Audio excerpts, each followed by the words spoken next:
Well, let me just say thank y'all so much for coming out tonight. You could have done anything you wanted to, but you decided to come hang out with us and hear me attempt to preach. I was going to try to preach really hard, and I got caught up in worship, and there's no way I can do that now.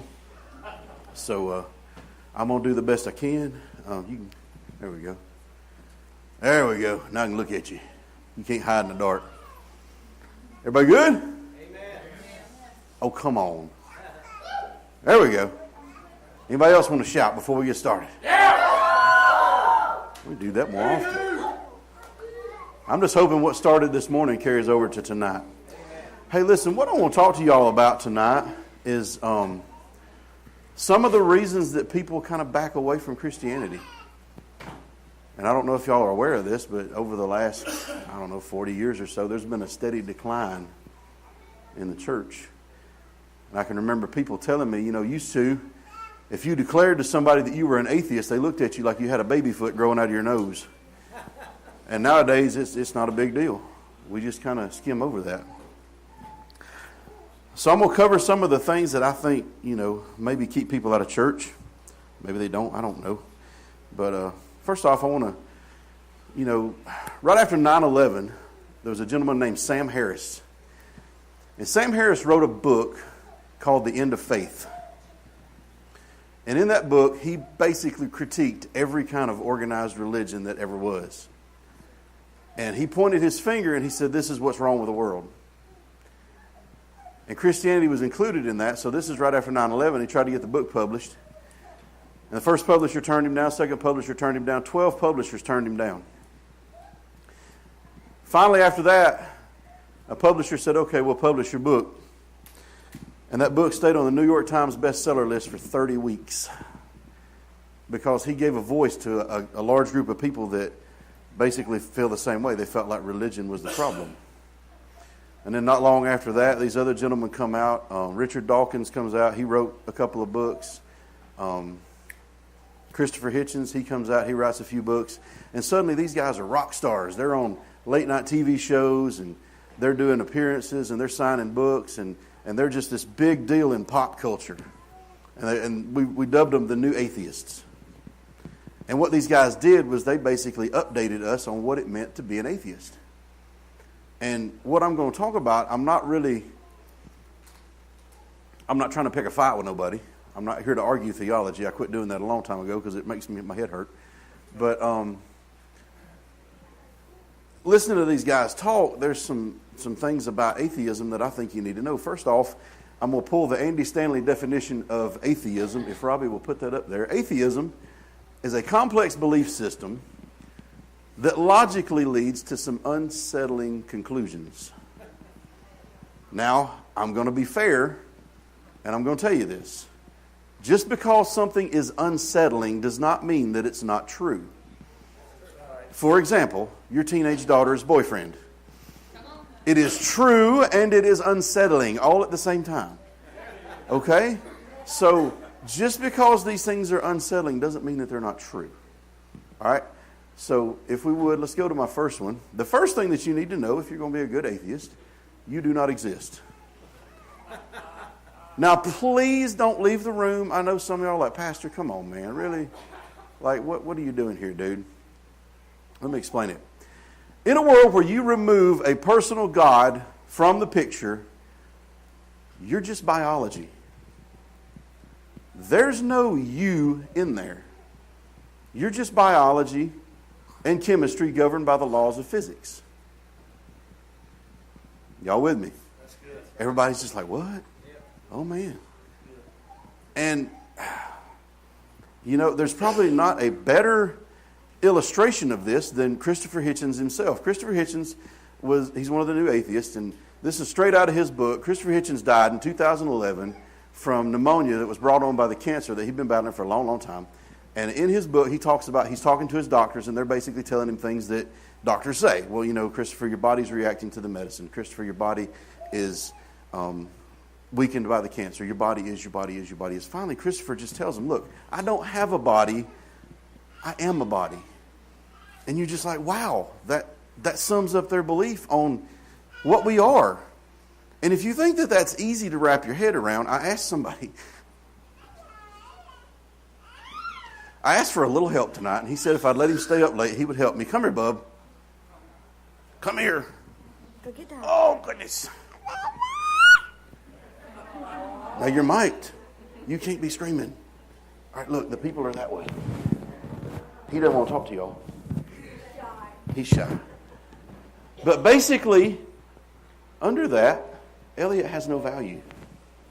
He's just biology. And it's difficult to go home and look at your kids and your wife and think, they're just biology. You know how hard it is to live your life like that?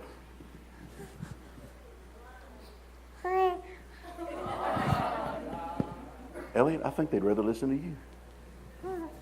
You following me? Are we tracking? All right, you can go back down. Let's go see now. And here's what I know about you.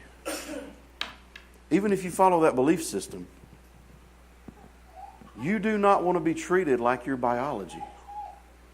You want to be treated like you. You want to be treated like a person, right? Does that make sense? Have I lost y'all? Come on now. I know I'm getting a little deep here and this is really over my head, but am I making sense to you? Yes. Nobody, I think it's on the next slide, no one wants to be treated that way. Because when you treat people like that, you come into the next uncomfortable truth, is that there's no value. That's right. You're just biology. And if you think of the things that you value the most in life, the people in your life, they're not valuable either. They're just biology, governed by the laws of physics. Another thing that you need to know, if you're just biology, is that you have no free will. I know, I'm getting deep. And these are unsettling things. But you need to know if this is what you're going to believe. And look, I know some of you may be sitting out there and maybe you're the closet atheist. I was the closet Christian for a long time, so it's okay. Listen, and you're thinking, man, I don't feel that way. Anytime you remove Creator God from the scene, this is what you're left with. That's right. When you remove God, when you remove the personal God, Creator God, from your world, this is what you're left with. And it's unsettling. Now, back to free will. There's no free will. Basically, you're just reacting. Your body's just biology, governed by the laws of physics and chemistry, and you're just making reactions. You've never actually made a choice. One of the big people that believes this way, it's called determinism, is Stephen Hawking. Everybody knows who Stephen Hawking is. He's got ALS and he's dying just really, really slow, but he's just a brilliant guy, physicist. And he's one of the people that he talked about this in a seminar that he did. He said basically everything's determined and it doesn't matter that bothers you because there's nothing you can do about it. And this quiet kind of hush went over the crowd, and he said, but I've noticed that even people who believe that everything is determined look both ways when they cross the road.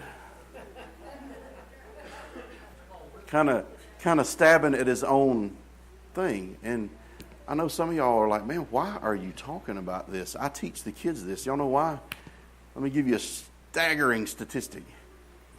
All them teenagers we got in here, right? There's other churches that have got more of them. Studies show that 70% of them, once they go to college, they'll leave church and never come back. Because of stuff like this, because they don't know how to answer these questions. I teach apologetics to our kids. Because they don't need to go into that world unarmed. And if we send them in there unarmed, that's on us. That's why people think religion's wrong with the world today. Because people come to us with fact-based questions and we give them faith-based answers. We can't do that anymore. That's right. People are smarter than that. And it's also scriptural if you'll move to my next one. 1 Peter chapter 3, verse 15, but sanctify the Lord God in your hearts and always be ready to give a defense to everyone who asks you a reason for the hope that is in you with meekness and fear. You need to always be ready. Y'all, listen, I talk about this a lot. I think people jump into atheism before they realize what they're getting into, but I also think that a lot of people jump into Christianity before they know what it is, and I can prove that because about a month ago I preached at a church. And I've talked to some of y'all about this, and y'all are like, are you kidding me? And I explained salvation. And 3 people have been in that church for at least 5 years. One of them was on the worship team, came up and said, nobody ever told me what it was. I need to get saved today. Wow.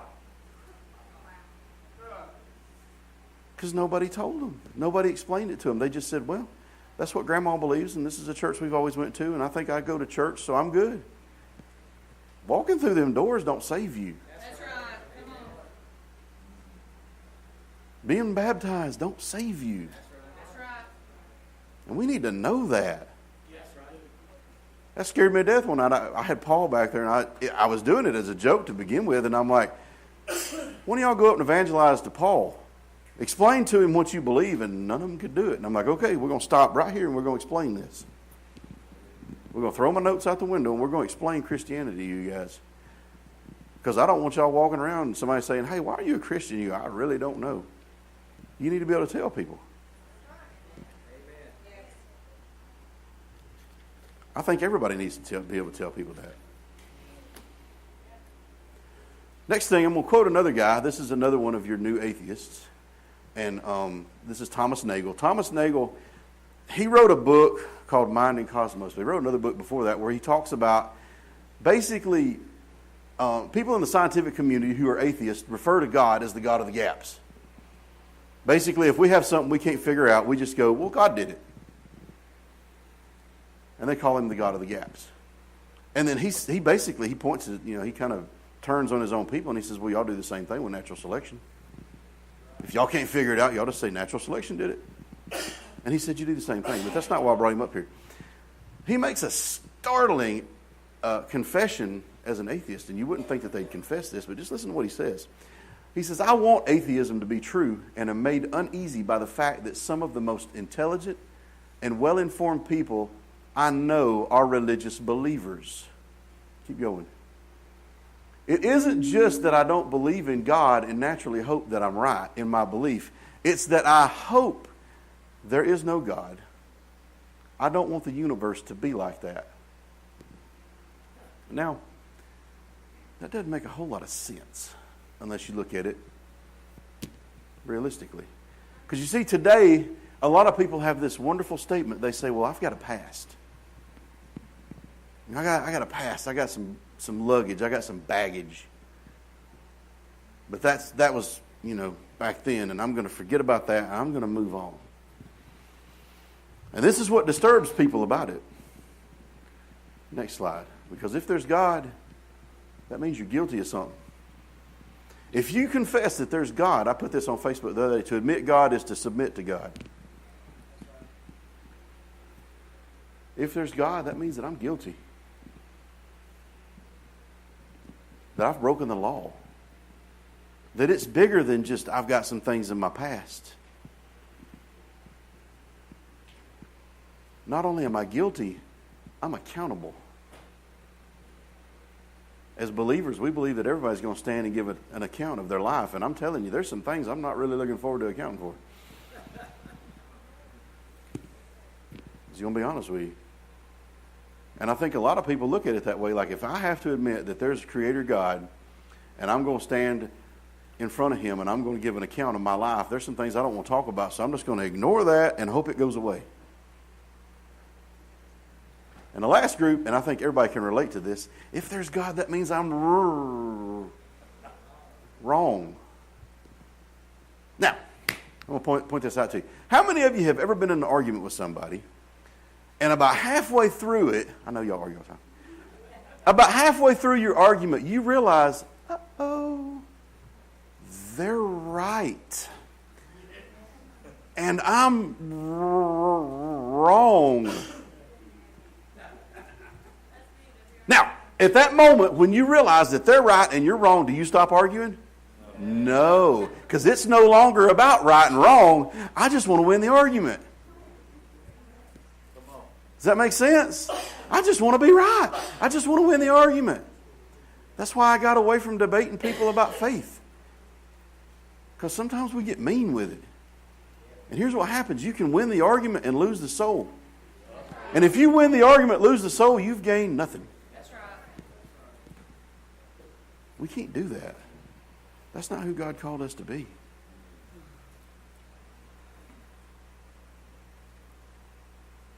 I mean, when you argue, are you really seeking, I want to know the truth. I want to know the truth. The truth is out there. I want to know the truth. Or are you just trying to prove your point? I want everybody to listen and think like I do. A lot of Christians out there that think that way. That church over there is messed up. Why? Because they don't do church like we do. Okay. Y'all are like preaching to an oil paint, I guess. I don't know. I'm getting too deep. I know this is way over my normal, but I felt like I needed to talk about it.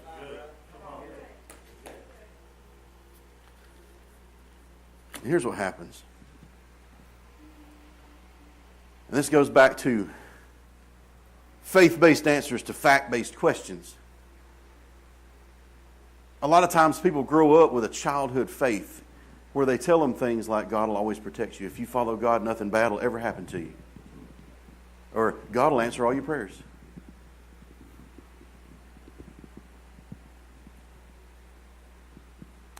Or, and I tell people when I counsel with somebody and I lead them to Christ, I tell them, look, things are going to be really, really good for about 6 months, and you're going to wake up one day and you're going to think God left you. It's called going through the desert. It happens. It happened to the children of Israel. They went through the desert, and they followed the Spirit of God for 40 years through the desert. He never left them, but they thought he was gone. How many of y'all have ever felt like God had abandoned you? He's just gone. Can I tell you something? Do you know that you're always the least aware of the things that are most constant in your life? Think about it. Have you ever walked into a room and said, the temperature's kind of perfect in here? No. But if it's hot, you go, man, it's hot in here. Or if it's cold, my wife will be over there cuddled up in 3 blankets and crying, asking if we can go home. She's probably doing that now. Are you with me?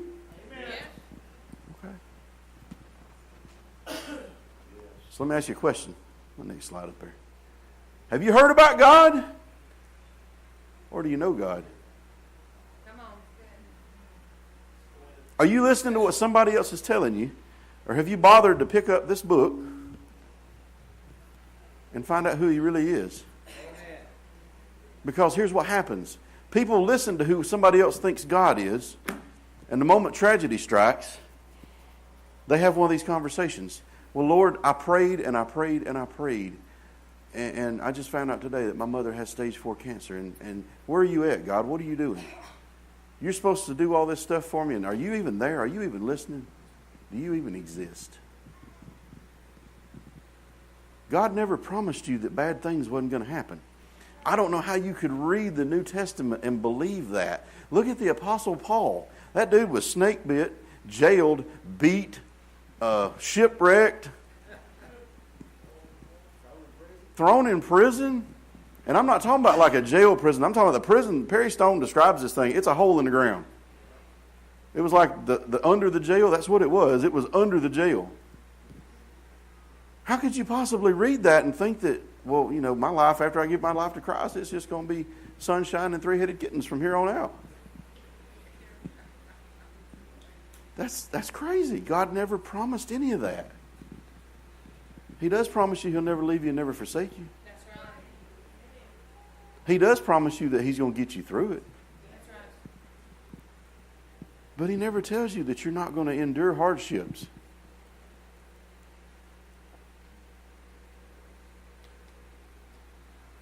And so many people, they don't know God. They've heard about him. They don't know him. And the minute that something tests their faith, they're just like, I'm done. He didn't do what he said he was going to do. I'm out. Young people, y'all are bad about this. Because y'all change your mind about everything about every 13 minutes. And another thing with young people, everything is the end of the world. Everything. My hair is the end of the world. Last thing I want to talk to you about. People say that if there was a God, there would be justice in this world. How could a just God allow these things to go on? Well, first thing you need to know is whose justice are you talking about? My justice? Rick's justice? Texas justice? Come on. Define justice. If there's no God, there's no justice. It's just might makes right.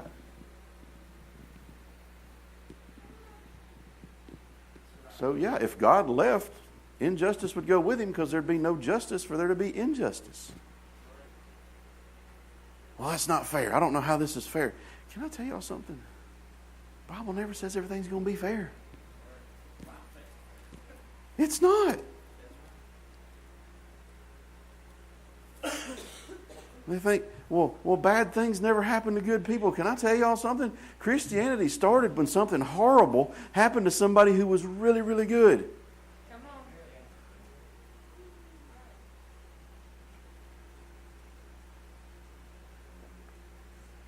So how could you possibly think that, well, everything's going to be fine from here on out?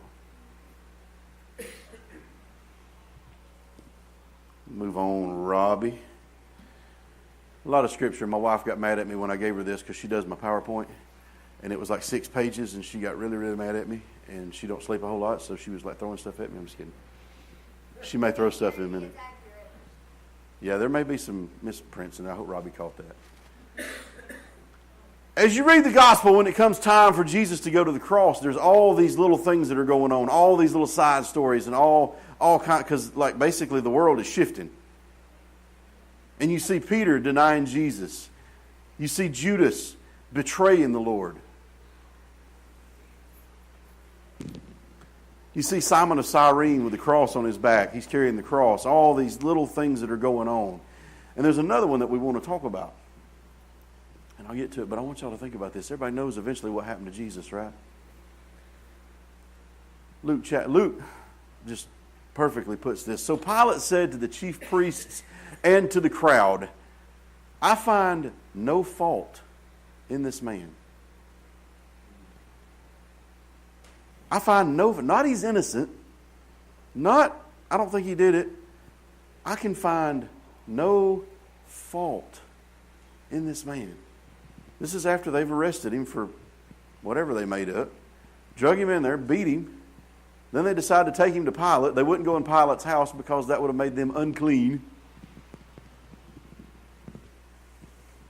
We're going to kill an innocent man, but we don't want to miss Passover. But Pilate says, I find no fault in him. But you move on a little further and you dig into it. As soon as he knew he belonged to Herod, now basically what happens is they tell Pilate that Jesus is a Galilean. And Pilate goes, that's Herod's problem, not mine. Send him to Herod. And Herod was in town for the Passover. So they send him to Herod. He knew he belonged to Herod's jurisdiction. He sent him to Herod, who was also in Jerusalem at that time. Now when Herod saw Jesus, he was exceedingly glad, for he had desired for a long time to see him. And because he'd heard many things about him, he wanted to see Jesus do a miracle. I want to see something. Show me something. And he hoped to see some miracle done by him. Then he questioned him with many words, but he, Jesus, answered him nothing. When you look at these, it can kind of get confusing, but every time it's Jesus, the H is capitalized in he. He, being Jesus, answered him nothing, and the chief priests and the scribes vehemently accused him. Can I tell you something? Your accuser vehemently accuses you. It is non-stop. That's right. Do you know what he did this morning? On the way to church, in the church parking lot, do you know what they did? Constantly you're being accused. Goes on. Then Herod with his men of war treated him with contempt, mocked him, arrayed him in a gorgeous robe, and sent him back to Pilate. I wonder why he sent him back to Pilate. Next slide. So he gets back to Pilate, and of course his accusers follow him back to the court of Pilate. And they continually accuse him, and they're continually telling Pilate, hey, you need to kill this man. By the way, they couldn't do it because they were occupied by the Romans, and while the Romans respected their law, they wouldn't allow them to carry out a death sentence without approval. Pilate said to them, "You've brought this man to me as one who misleads the people. And indeed, having examined him in your presence," basically, I looked at this, I judged it, and you were there, "I find no fault in this man concerning these things of which you accuse him." Basically, he's innocent. Wrap your heads around that. He was found innocent by 2 courts in one day. "Neither did Herod, for I sent you back to him. And indeed, nothing deserving of death has been done by him." Nothing deserving of death has been done by him, but we're going to talk about fairness. "I will therefore chastise him and release him." For it was necessary for them to release to them. It was necessary for him to release one to them at the feast. Basically, they had a tradition that Pilate or whoever was in charge would release a prisoner from death row back to the Jews. And they all cried out at once, saying, "Away with this man, release to us Barabbas." And if you've ever listened to that tear-jerking video, you know where I'm going. "Who had been thrown into prison for a certain rebellion made in the city and for murder." Pilate, therefore, wishing to release Jesus, again called out to them. But they shouted, saying, "Crucify him, crucify him." He said to them a third time, "Why? What evil has he done?" If any of y'all ever went to court and you were found innocent 3 times on the same day, innocent again by another court, you would be the most clean record person I know.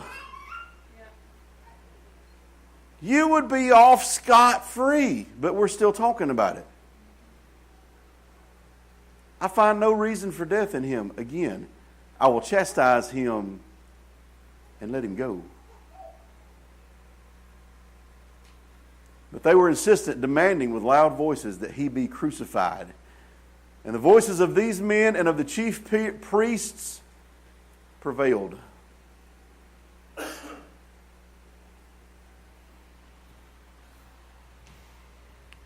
There's this big debate that goes on. Who killed Jesus? Now, mind you, Jesus walked the streets in broad daylight and preached the word. And they tried to get him then, and they could not. He would escape them supernaturally, or he would just walk through the middle of them, and they wouldn't touch him or couldn't touch him. Do you really think that he can't get out of this? Who's in charge here? So Pilate gave sentence that it should be as they requested, and he released to them the one they requested, who for rebellion and murder had been thrown into prison, but he delivered Jesus to their will. Wait. This guy is found innocent by 2 courts 3 times in one day,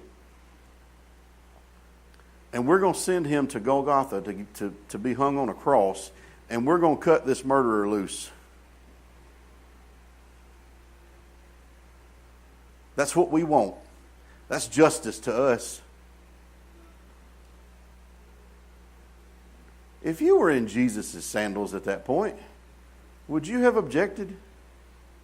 Now, wait a minute. Y'all have already beat me up. I haven't done anything wrong. And for a moment, forget everything that we know about Jesus. Just look at what they know. What did he do? Heal the sick, raise the dead, fed thousands of people, opened blind eyes, opened deaf ears, ministered to people, served in the synagogues. What has he done? But we're going to cut this murderer loose.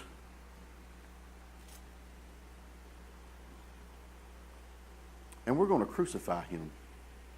And we're going to call it justice.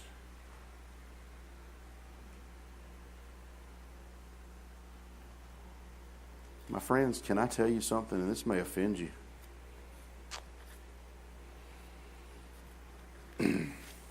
You don't want justice. You don't. You may think you do, but you don't. Because here's what happened. As you read that, do you realize who represents who? If you don't, I'll tell you. Barabbas represents you. You're guilty. Unquestionably, undoubtedly, you're guilty. And what do we know about being guilty? Got to pay the price. You got to suffer the consequences, right? That's justice, but not here. Not here. Because that's a price you can't pay.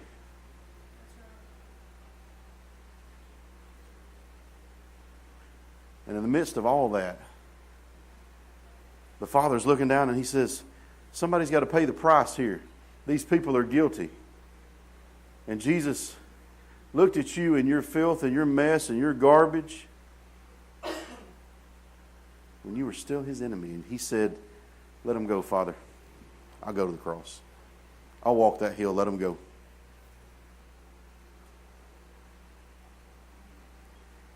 The righteous went to the cross. The guilty went free. That's the gospel. The righteous went to the cross. You went free. I went free. That is the gospel.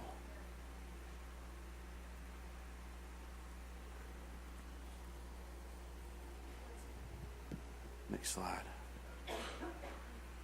Why did we have to have all this blood and gore, Pastor? Why doesn't God just forgive everybody? This is a question I've heard I don't know how many times. Why doesn't God just forgive everybody? And I'll give you the answer. Because God wanted a relationship with you. And if you're going to have a relationship with somebody, you cannot have a relationship with somebody you do not sacrifice for. Husbands sacrifice for wives. Parents sacrifice for children. God wanted a relationship with you.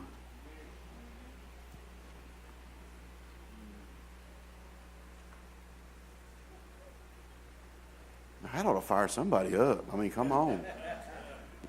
Creator God wanted a relationship with you, sacrificed the righteous so that he could have a relationship with a sinner. What does that mean, Pastor? Next slide. Romans 5:8. But God demonstrates his own love towards us that while we were still mistakers, while we were still that word that nobody wants to talk about. You know, it's a bad word in church to call somebody a sinner. While we were still, I made him, okay, God, I did it on purpose. I did it on purpose. I knew it would hurt her, and I did it on purpose. While we were still sinners, Christ died for us.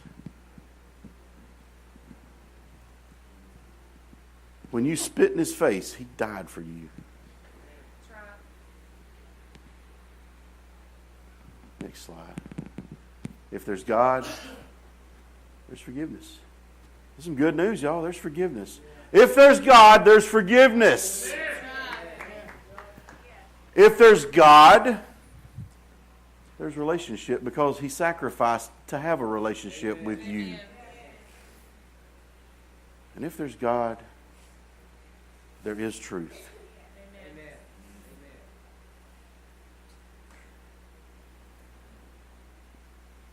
It's your nature to rebel. If you look back all the way back to the Garden of Eden, some people think that that's a myth, some people, whatever you think, but if it's a myth, it's the most accurate myth I've ever read. Because it describes mankind to a T. Here's the rules, here's the law, don't break it. As soon as God turned around, they broke the law. And God, in His grace and His love and His mercy, went and found them and attempted to mend the relationship. What's your relationship like tonight with God? Do you know God, or have you heard of God?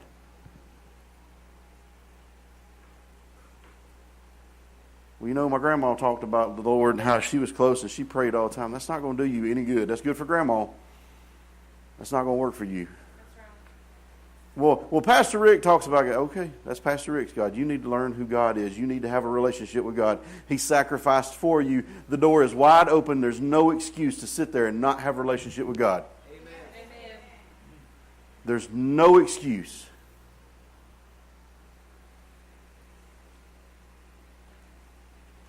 So what are you waiting on? God's done everything, but here's the deal. God will not force His way into your life. He gave you free will to choose.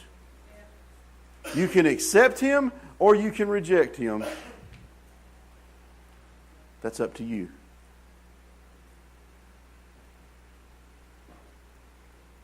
But the price has already been paid. People talk about, I just want a fair trial. I just want a fair shake. No, you don't. I mean, think about it. If you had done something and you knew that you're guilty, you know you're guilty, and they bring you to court, and you're there and they say the judge wants to talk to you. He wants to see you. You walk in there with your lawyer, and he says, all right, boy, all right, girl, I'm going to give you two choices. Number one, I can try you according to the law that we all know you've already broke. I can try you on your merit. I can try you on your word.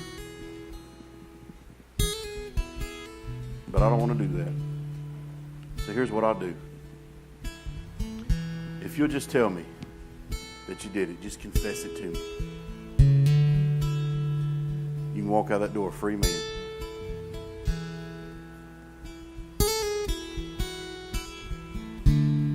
Which one are you going to take?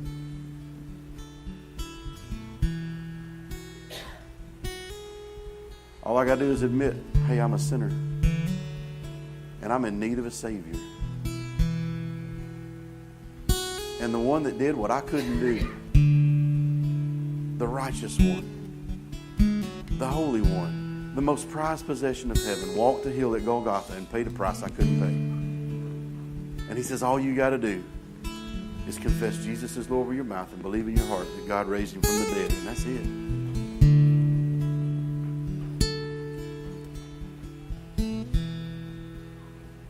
Come on now.